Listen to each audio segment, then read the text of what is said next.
Market के लिए आज एक फीलिंग वीरू एक मार्केट में, हालांकि मैं फिर कह रहा हूँ बहुत ज़्यादा जल्दबाजी नहीं करेंगे, लेकिन जो आज सुबह मैं एक चीज़ कह रहा था कि मार्केट को नॉर्मली कुछ पता होता है तो मार्केट पहले से रिएक्ट करता है, खबर नॉर्मली बाद में आती है और वो भी खबर ऐसी होती है जो शायद कोई एक्सपेक्ट ना कर रहा हो। तो वो अगर है तो एक ख़राब खबर पर शायद मार्केट बॉटम बनाने को तैयार हो, और अगर आज का लो बचे तो वो बड़ा पॉजिटिव होगा मार्केट के लिए।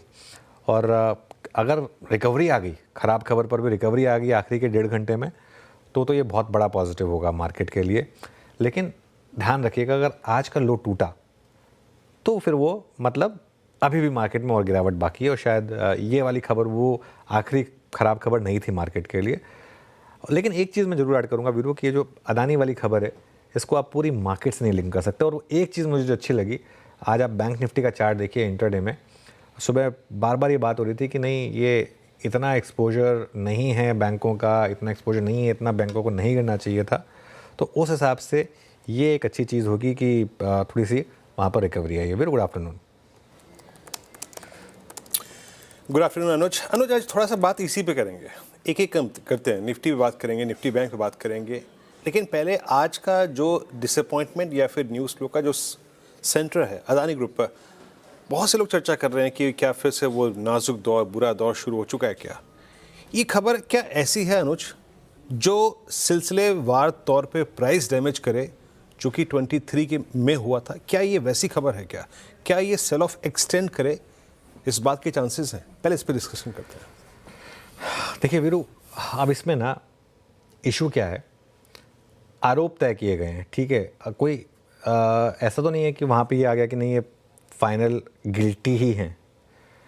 लेकिन एक चीज़ मैं कहूँगा, पहले क्योंकि पहले हम अदानी ग्रुप की बात करते हैं, उसके बाद इसका बाकी के मार्केट इम्पैक्ट की बात करते हैं। पहले जब वो खबर आई थी तब वो खबर आई थी एक हिंडनबर्ग की उसमें, और हिंडनबर्ग खैर एक रिसर्च एजेंसी है और उन्होंने सामने बोला था कि हमने शॉर्ट पोजीशन ली है, ठीक है। तब मार्केट के लिए एक ऑ फैक्टर था, मतलब एक जैसे कहते हैं ना कि शॉक एंड ऑ, वो वाला फैक्टर था। इस वजह से तब मार्केट ने वहाँ रिएक्ट किया था।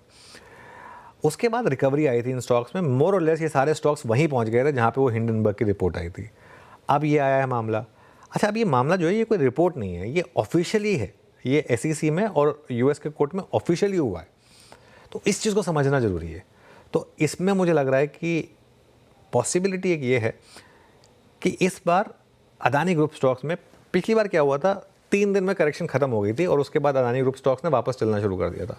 इस बार ये हो सकता है कि प्राइस डैमेज इतना ही रहे, या अगर और सीवियर भी हो, जो भी हो, उसके बाद स्टॉक्स बहुत जल्दी से रिकवर ना करें। ये पॉसिबिलिटी है इस समय, जब तक इस मामले में अब पूरी क्लैरिटी नहीं आती है। ये एक पॉसिबिलिटी है कि अदानी ग्रुप स्टॉक्स ने एक डबल टॉप बनाया हो। जहाँ तक वैसे भी खैर अदानी ग्रुप स्टॉक्स काफ़ी तो इतने महंगे हैं कि उनमें वैसे ही शायद करेक्शन के लिए कोई ट्रिगर चाहिए था, तो वो शायद ट्रिगर आ गया हो। अब आइए आप इसका जो बाकी के मार्केट है उसके ऊपर इम्पैक्ट पर, जो मैंने सुबह भी ग्राफिक्स दिखाए थे, मैं दोबारा उनको प्ले करता हूँ। पूरे इंडियन बैंकिंग सिस्टम का एक्सपोजर, पूरे बैंकिंग सिस्टम का 88,000 करोड़ रुपए अदानी ग्रुप पर। और ये तो आप ये मानिए कि अभी ये कहना तो जल्दबाजी होगी ना कि ये आगे जाके NPA बन जाएगा, ये तो बात भी नहीं हो रही है अभी तो। और अदानी ग्रुप लगातार सर्विस तो कर ही रहा है अपनी डेट को, ऐसा तो है नहीं कभी उन्होंने कोई डिफ़ॉल्ट किया, ऐसा कुछ किया। 2.41 लाख का कर्ज है उनके ऊपर, जिसमें ज़्यादातर आउटसाइड इंडिया है, बाकी इंडिया में 88,000 करोड़। और विद इन 88,000 करोड़ SBI का 27,000 करोड़, और जो कि SBI के कुल एक्सपोजर का 0.88% था। तो इसमें हम ये भी नहीं कह सकते कि कोई बहुत ज़्यादा क्रोनिक कैपिटलिज्म यूज़ हुआ है, स्टेट बैंक्स यूज़ हुए हैं, बहुत ज़्यादा उन्होंने कोई एक्सपोजर लिया है, वो भी नहीं है। तो उस हिसाब से मैं इसलिए कह रहा था कि पूरी मार्केट से शायद इसको लिंक करना ठीक नहीं है। और प्राइवेट बैंकों का तो बहुत कम है, प्राइवेट बैंकों का तो 10% से भी कम है। तो इसके लिए बैंक निफ्टी जो आज गिरा ना सुबह सुबह, वो मुझे लग रहा है कि एक पूरा सेंटिमेंट इम्पैक्ट था। और एक तो इस वजह से मेरा ये मानना है कि आप पूरी मार्केट को इससे नहीं लिंक कर सकते, और शायद ये मार्केट के लिए आगे जाके विद हाइंडसाइट ही पता चलेगा कि हो सकता है इसी खबर ने बॉटम बनाया, वो तो खैर हमें बाद में पता चलेगा, लेकिन ये पॉसिबिलिटी भी है। ओके, अच्छा अनुज, सिंस अब हम अदानी ग्रुप के स्टॉक्स की बात कर रहे हैं, let's talk about Nifty bank. Nifty bank ने पिछले 5 दिन में दूसरी बार आज 200 डेमा विजिट किया, और वहीं निफ्टी 200 डेमा से आज 250 रुपये नीचे था। तो इस इंडेक्स ने क्लियर कट मैसेज दे दिया कि मैं अभी अपनी उस ट्रेजेक्ट्री को तोड़ने को तैयार नहीं हूं। आज मुझे बिल्कुल। सेव कर रहे हैं private banks, look at Kotak, look at axis bank, HDFC bank. देखिए वीरू, सिंस आपने बैंक निफ्टी पर पूछा, पहले बैंक निफ्टी की स्ट्रैटेजी डिस्कस करते हैं, फिर निफ्टी पर आएंगे। आई थिंक बैंक निफ्टी में मेरा एक मानना यह है कि आज के लो के एक स्टॉप के साथ आप एक लॉन्ग ट्राई कर सकते हैं। दो रीज़न से, एक तो जैसा मैंने कहा कि बैंक निफ्टी के गिरने का कोई इतना बड़ा कारण नहीं होना चाहिए था, और दूसरा आज का लो वापस 200 डे मूविंग एवरेज है बैंक निफ्टी के लिए, और पहला टेस्ट नॉर्मली शायद थोड़ा सक्सेसफुली डिपेंड होना चाहिए। तो बैंक निफ्टी पर मैं ये मानना है कि आज के लो के स्टॉप के साथ एक ट्रेड बनता है यहाँ पर लॉन्ग ट्राई करने का। देखिए अगर लग गया स्टॉप तो लग गया, ठीक है, लेकिन अगर नहीं लगा तो रिस्क रिवॉर्ड बहुत ज़्यादा आपके फेवर में है। यहाँ से अब लो है करीब करीब 600 पॉइंट नीचे यहाँ से, और अगर चला बैंक निफ्टी एक बार यहाँ से तो 1500-2000 पॉइंट चलने का एक होप है यहाँ से। सुबह जब हमने इस ट्रेड की बात की थी तब तो खैर वो रिस्क रिवॉर्ड बहुत ही ज़्यादा फेवर में था, अब ऑलरेडी चल चुका है लोअर लेवल से।